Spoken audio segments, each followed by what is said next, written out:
What is up, guys? Welcome to another video, and in this video we're gonna learn about React hooks. All right, so after React 16.8 came out, it introduced what is known as React hooks. So we're gonna learn what is React hook and how we can use that. Okay, so first let me go to my code here, and the environment, everything is already set up. You can do that on your own.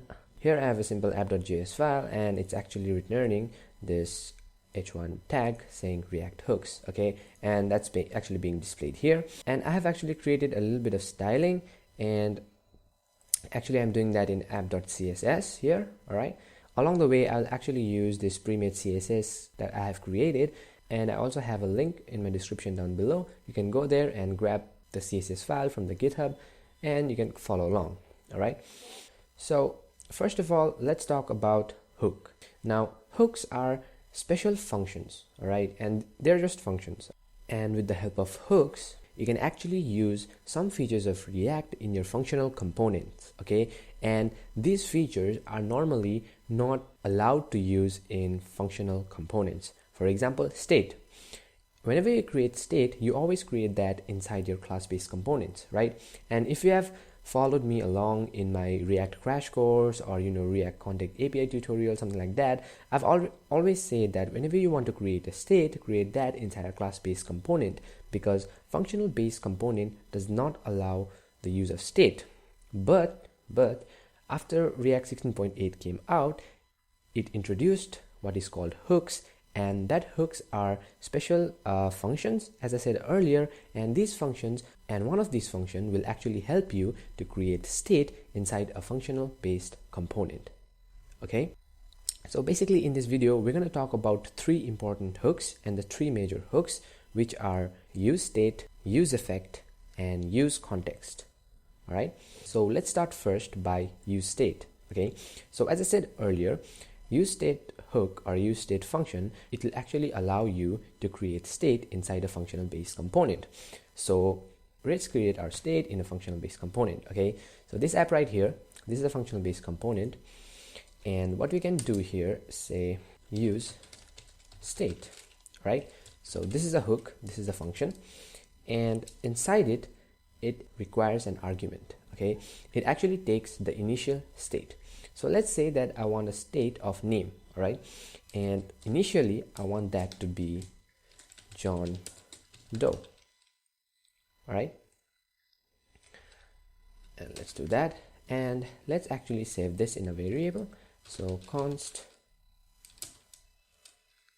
user equals to useState John Doe.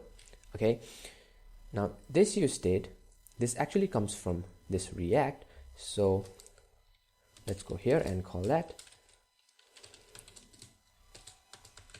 All right, let's save that, and we can actually console log and see what we get. So console.log, let's say user. All right, let's save that. Let's go here, let's go to console, let's go to inspect and see the console. And there you go. So this user right here actually contains two things. So it's an array basically, and it contains two elements. The first one itself is John Doe, which we had passed it here. If I pass something like, let's say Jane Doe, right? Save that, and it'll give me Jane Doe. So the first element of this array will give me whatever I have passed through here. All right. And this second element, it actually gives me a function. With the help of this function, we can actually change the state, right? And this function I'm going to talk about later on, but let's actually get these two values with the help of destructuring. So what we can do is, instead of just user, we can say user, comma, set user, something like that, right? And now if I just save it, remember that we are console logging this user, all right? So now this user will actually contain this Jane Doe. I hope you are familiar with destructuring, all right? And there you go, Jane Doe. So what this statement is, or what this useState is actually doing, is it is actually letting us create state in this functional based component. all right, and it is returning an array which consists of two elements. The first one itself is the value of this initial state, which is Jane Doe right here, which we have passed from here, and the second one is a function, and this function is actually similar to setState. Remember that in a class-based component, when we actually change the state, we do that with the help of a setState method, right? So this setUser is actually a function which will let you change your state, all right? But I'll talk about that later on. But first, let's just focus on this user here, all right? So normally, when you actually declare or create a state in a class-based component, it has to be an object, right? But here, as you can see, it does not have to be an object. You can create an object, but you can create a string, or you can also create integers such like this. So let me just save that, console log it. It's displaying 18, okay? And this is an integer. It's not an object, all right? And there you go. This is how you can create state in your functional based component.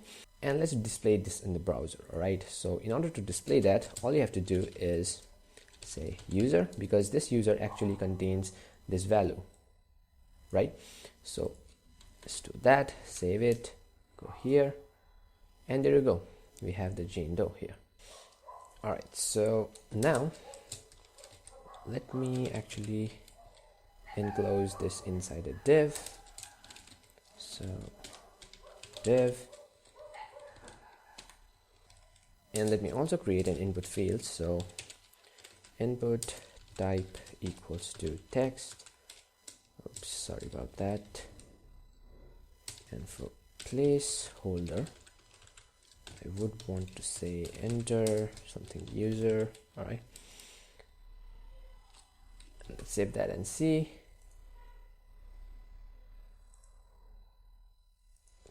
Do this. Let's save that and see. All right. Now let me create an event here. Okay, so something like on change, and this event actually runs whenever any change happens inside the input field. So whenever you press any key or remove any key inside the input field, this event will actually occur. All right, and actually want to run a function whenever this event occurs. So what I want to run is say change user, all right? And since we are inside a functional based component, we don't have to use this.change.user, something like that, right?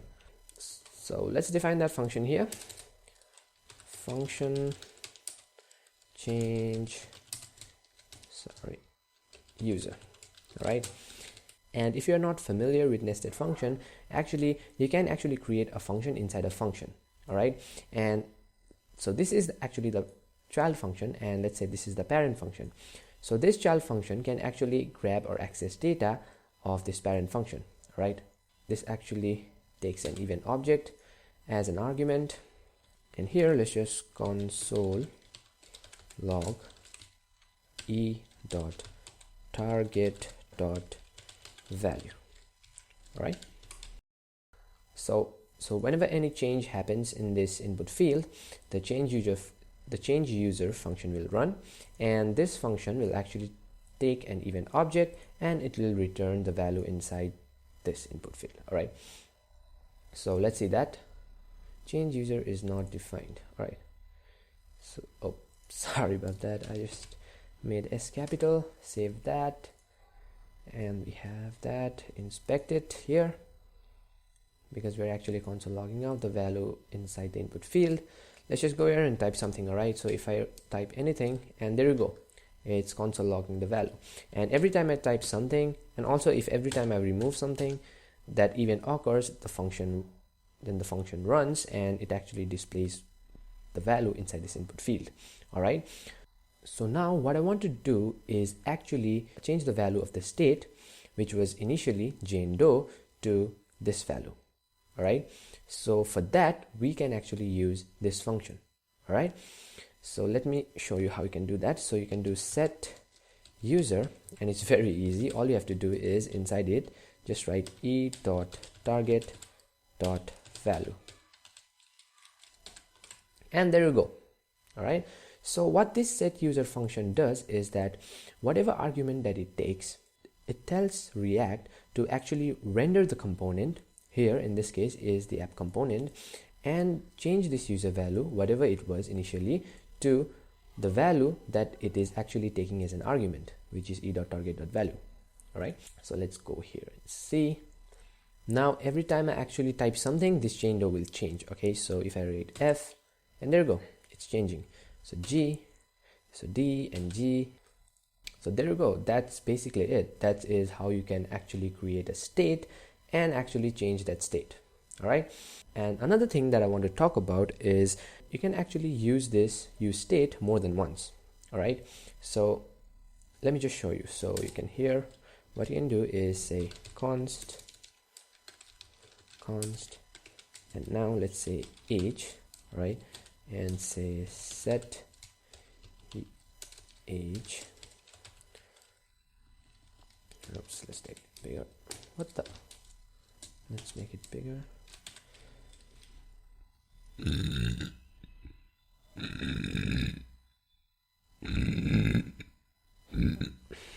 Equals to useState, and the initial value or the initial state that I want to give here is 19, right?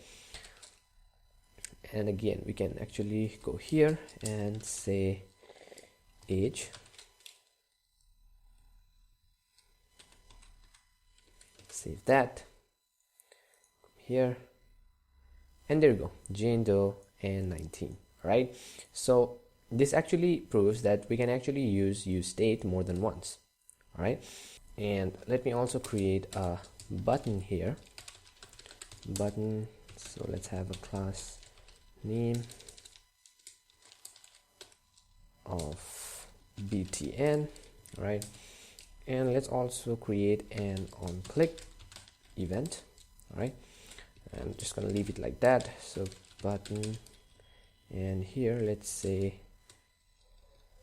increase age, right? So whenever we underclick this button, this age right now is 19, so every time we click here, so this is actually going to increase by 1, right? So here on click, let me create, I want a function to run, and that function is going to be, let's see, something like increase age, right? And let me go here and create that function. So function increase age here. Now every time the button is gonna be clicked, this function runs. Okay, so every time the button is gonna be clicked, we are gonna actually change this, increment this age by 1, and we're actually going to use this set age to actually make the change. All right, so let me create that variable here. So let new age equals age plus 1, right? And here I can say set age to new age, right? So when I click this button, okay, so this function is going to run. All right, and we have created a new variable called new age, and that's actually equal to age plus 1. So right now the age is 19, so 19 plus 1 will give you 20, and inside this argument of set age, the 20 is going to be passed here. All right, so let's save that and let's actually see. So let's increase age 20, 21, 22, 23. So every time you click, the age is gonna get increased. Okay, now by showing this, I just want to help you understand how you can actually change the initial state, all right, with the help of this function. So yeah, that's it about the useState hook. All right, it actually lets you create state. Now this entire thing, if you had to create that inside a class-based component, it would actually look like this. So state would be equal to, and you'd have a user as a property, and that would be Jane Doe, right? And you would also have something like age, and that would be your 19, right? This was how it would look like if you had created this inside a class-based component. All right, so, and this is actually what we're creating here with the help of this hook. So I think this is it about the use state. Okay, and one last thing I want to talk about is, let me just remove this, and let me also remove this, and let me also remove the input here. I don't need it now. All right. Okay, one last thing that I want to talk about in this use state is you can also pass an object here or an array. All right, so let me just pass an array of objects. Sorry about that. So say ID of 1, and let's say name to John Doe, and similarly let's copy this up.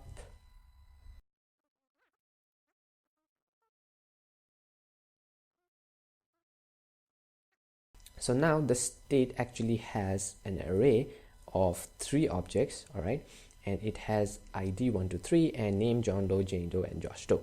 And here what you're gonna do is actually loop through all these objects and actually print this John Doe, Jane Doe, and Josh Doe. All right, and this is actually not new. Okay, so this is just basic JavaScript. So here you can do something like user, because this user actually has this array, right? So user dot map, and let me actually change this to users array. Okay, and set users to users here. All right, and that would really make things more simple. So users dot map, and for each user, all right, I actually want this map function will actually return, let's say let's do p here, and let's return user dot name. All right, so what this map function does is it will take all the users, which is actually this entire array, and for each array or each element in the array, it will actually return this name. All right, so let's see here, and it's saying user and age is not defined.